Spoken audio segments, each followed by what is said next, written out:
이 그린벨트 해제가 연일 네네. 화두가 됐습니다. 그죠? 네네. 근데 뭐 저희가 지금 대본 수정을 지금 급하게 라이브하게 좀 했어요. 그죠? 네네. 조금 전에 없는 걸로 이 결론이 났는데 자, 그럼 앞으로 주택 공급 확대 어떤 방향으로 이루어질지 시장에 또 어떤 변화가 이루어질지 좀 궁금합니다. 그죠? 저는 이렇게 보거든요. 저는 저희 집에 아이가 넷이라고 제가 말씀드렸죠. 네네네. 저희 아이들을 키워가는 데 있어서 제가 가장으로서 또 제가 어떤 생각을 갖고 있느냐에 따라서 우리 아이들이 앞으로 또 우리 아이들의 아이들까지도 네네네. 영향이 있을 거라고 생각하기 때문에 네. 제가 우리 집안의 가훈이나 앞으로 가야 할 방향들을 제 나름대로 그냥 오늘은 우리 아이들한테 우리 이렇게 할까? 내일은 이렇게 할까? 이게 아니고요. 10년 내 삶이 존재하는 데까지의 우리 집, 우리 가훈, 네. 또 우리 집 분위기, 또 우리 아이한테 제가 얼마나 또 사랑을 많이 줬느냐에 따라서 그렇죠. 우리 아이의 또 아이, 그죠? 손주가 되겠죠. 그렇죠. 저한테는 그렇죠. 지금 아직 손주를 2대, 못 봤지만, 3대까지. 그죠?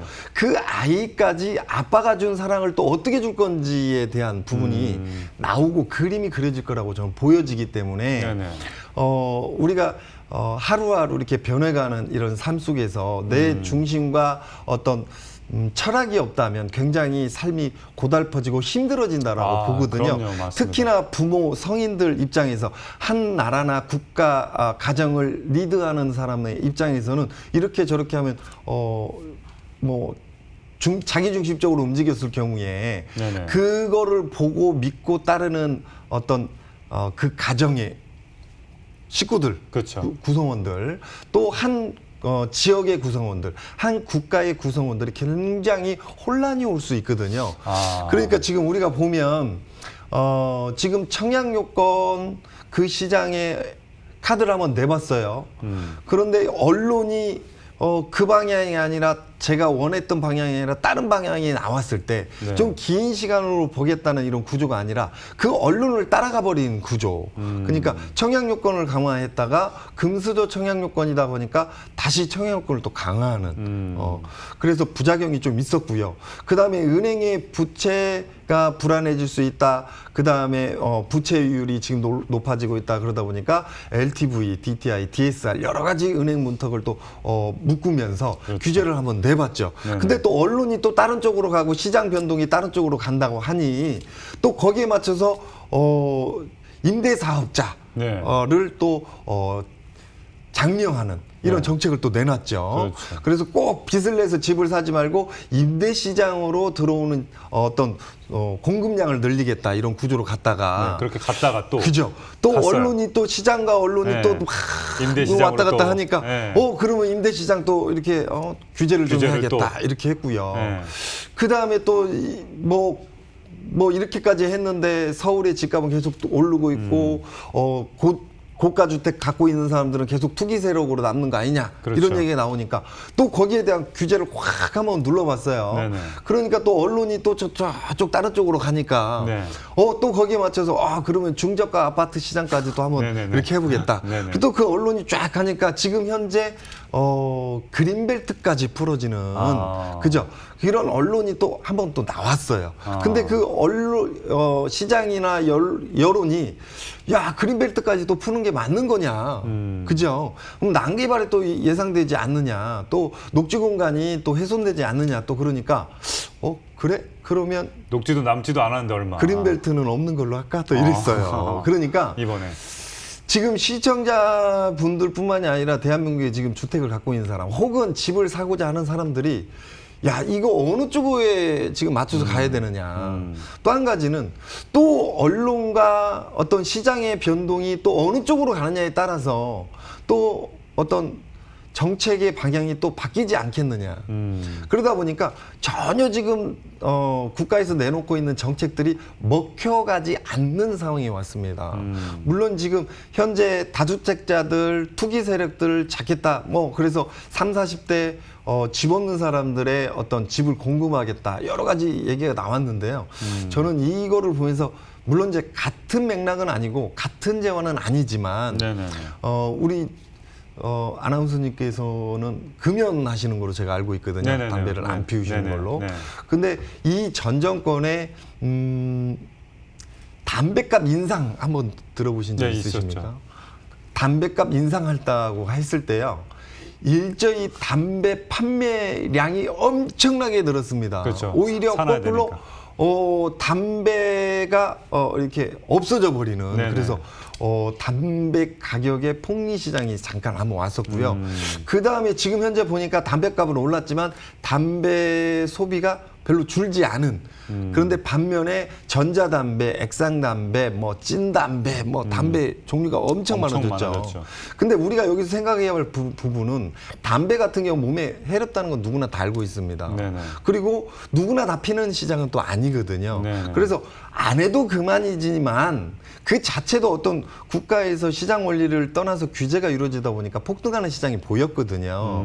그런데 이 담배야 실제로 안 사고 안 피우면 그만인 시장이지만 네. 이 주택이라는 시장은 누구나 다 대한민국 사람뿐만이 아니라 전 세계 사람들이 하늘 아래 살고 있다면 비를 피해야 되고 추위를 그렇죠. 피해야 되고 그죠? 네, 네. 의식주의 기본이기 때문에 피할 수 없는 시장입니다.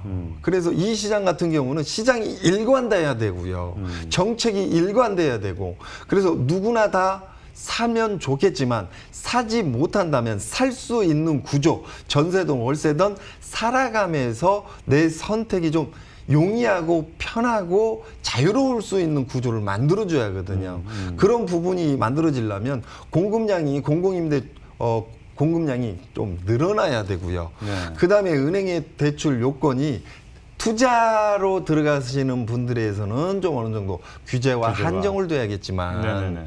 일반적으로 거주 요건으로 들어가시는 부분들을 일부분은 좀 완화하고 열어주는 이런 시장이 만들어져야 된다 이렇게 보여지고요. 네. 뭐 다른 얘기로 잠깐 좀 길게 됐지만 그린벨트 이 시장도 시장이 좌냐 우냐 막 이렇게 보고 있다가 뭐 우쪽으로 좀 기우는 듯한 느낌이 나니까 네네. 그러면 공급 않는 걸로 해.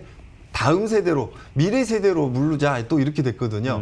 근데 이 그린벨트라는 그 자체는 과거와 현재와 미래가 함께 묶어져 있는 이런 시장입니다. 뭐냐면 1971년도에 처음부터 도입을 해가지고 73년도까지 콱 묶은 시장이에요. 그러니까 지금 기준으로 잡으면 50년 된 이 어떤 규제 안에 상당히 묶여 오래됐군요. 있는. 네. 그러니까 이거 미래 세대한테 물려줘 이렇게 하실 문제가 아니고요. 과거 세대들이 지금 고통받는 세대들도 있거든요. 그렇죠. 현재에도 지금 고통받는 세대들이 있기 때문에 이 부분을 이미 논의가 나왔다면 수용으로 논의가 나왔다면 그냥 없었던 일로 할 게 아니고요. 지금부터 논의를 한번 해보자. 그래서 앞으로 10년이 걸릴지 5년이 걸릴지 아니면 더 반대로 한 20년 걸릴지 모르겠지만 정말 그린벨트 역할을 하고 있다면 더더욱 강화를 하고 녹지 공간으로 공원으로 묶어서 사유권으로 그냥 나눠 놓아둘 게 아니고요. 국가나 지자체에서 수용해서 사유권을 어떤 자산화로 만들어주고 그 자체를 보유하는 유지하는 형태를 유지하는 이런 조건으로 가는 이런 검토가 좀 필요하고요. 네. 그 다음에 지금 분명히 서울의 주택 수가 굉장히 부족하다는 구조 때문에 그린벨트를 풀어야겠다는 논의가 나왔다면 네. 언젠가는 지금 인구가 지금 서울로 집중도가 굉장히 높거든요. 네. 그 이유 중에 하나가 일자리가 서울에 굉장히 많기 때문에 그렇죠. 그다음에 도시 인프라가 서울에 잘 갖춰 있기 때문에 이런 네. 부분이 있거든요. 네네네. 그러면 그린벨트를 풀어서까지도 공급하겠다고 한번 얘기가 나왔다면 언론이 좌냐 우냐 움직이는 거 생각하지 마시고 자 수용하고 혹은 해지를 하면 한다는 조건으로 지금 당장 주택을 공급하는 구조가 아니라 앞으로 미래 세대한테 필요할 수 있는 구조로 간다면 지금 현재 조금 아픔은 있겠지만 수용을 해서라도 국가나 지자체에서 수용하는 땅으로 그래서 단계적으로 어떤 시기를 보고 공급해야 할 타이밍이 왔을 때 좀 긴 장기전으로 봐가지고 공급을 하는 이런 시장으로 만들어야지 지금 좌냐 우냐 보고 있었는데 시장 언론이 지금 뭐 이렇게 바뀐다고 그래서 그러면 나 없었던 일로 할게, 이건 아니다는 거죠. 그렇게 되면 더더욱 시장에 혼란만 오는 이런 시장이라고 볼 수 있어요. 왜냐하면 자 보세요. 지금 가격이 급반등하는 시장이 문제가 아니고요. 거꾸로 한번 보세요. 그 주변에 그린벨트 해제한다고 그래서 뭐 투기 세력이 아닌 오랫동안 갖고 있었던 분들도 네. 야 이번에 좀 좋은 집으로 가보는 게 갈 수 있지 않겠느냐. 네. 혹은 이 자체로 어떤 수용이 일어나게 되면 네네. 내 집의 삶의 개선이 좀 이루어지지 않겠느냐 이렇게 생각을 하고 있던 분들이 또다시 낙담하고 지금 50년 동안 묶여있던 삶을 다시 다음 세대로 미뤄지는 이런 아픔을 겪을 수밖에 없는 이런 시장이거든요. 그렇죠. 그리고 지금 어떻게 됐든 간에 지금 공급을 늘리겠다고 지금 구조를 잡으면서 그린벨트를 푼다고 했으면 네. 지금 거기에 따른 또 다른 얘기가 나와줘야 하거든요. 그렇죠. 자, 그린벨트를 풀어서라도 공급을 늘리겠다고 했는데 지금 언론이나 시장 자체가 역반응. 그러니까 그린벨트 그 앞 지역의 아파트나 어떤 단독 빌라나 그 토지 갖고 있는 시장이 갑자기 지금 일주일 사이에 막 1억이 떴네, 2억이 떴네 뛰었거든요. 네네. 그 얘기는 공급이 늘어나는 구조에 그 주변 여건이 좋아진다고 해서 그 시장이 뜬 거고요. 그렇죠. 근데 갑자기 그걸 딱 눌러버리면 거꾸로 한번 보셔야 한다는 얘기죠. 이게 지금 올라왔던 시장이 갑자기 공급이 줄어드는 시장이니까 자 봐라, 공급이 늘어나지 않는 구조지 않느냐. 그러면 또 그 올랐던 1, 2억이 올랐던 시장이 또 뛰는 시장. 자, 공급이 안 늘어나니까 이제 더욱 공급이 줄어드는 시장이니까 풍기 현상이 일어나는 현상이 나오지 않겠습니까? 그러면 여기에 따른 자, 그린벨트를 전면 안겠다. 지금 뭐 대통령까지 나서 갖고 얘기한 얘기 네네네네. 아닙니까? 그러면 그린벨트를 해지를 않는다면 재건축 재개발 시장을 더 면밀히 검토를 해서 용적률을 올린다든가 건폐율을 올린다든가 네. 아니면 인허가를 좀 편하게 해준다든가 네네. 아니면 개발에 따른 개발 이익금 환수를 안 하는 대신에 양을 좀 늘려서 좀 저가로 공급할 수 있는 부분을 네네. 제시를 해준다든가 네네. 아니면 분양가를 오히려 오픈을 하는 구조, 땅값은 얼마인데 시공단가 얼마에 시행단가 얼마로 해서 일정 부분 이상은 올라갈 수 없는 구조를 만든다든가 네네네. 그렇게 되면 그린벨트를 해지를 않겠다. 그 다음 답. 공급은요. 분명히 그린벨트를 해제한다고 한다는 그 얘기는 공급을 늘리겠다는 얘기였으면 그린벨트를 해제하는 거에 여러 의견들이 나와서 않는다고 했다면 그 다음에는요.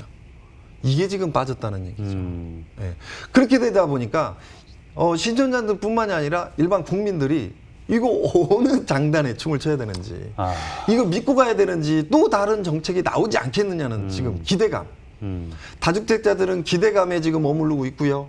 팔아야 되는지 안 팔아야 되는지 지금 망설이고 있고요. 네네. 사야 될 사람들은 지금 아파트값이 계속 올라가는 추세로 지금 있습니다. 그러면 지금 사야 되는지 말아야 되는지를 더더욱 지금 고심하고 긴 여름밤 잠 못 자는 어떤 나날이 오지 않을까 그렇죠. 이렇게 보여집니다.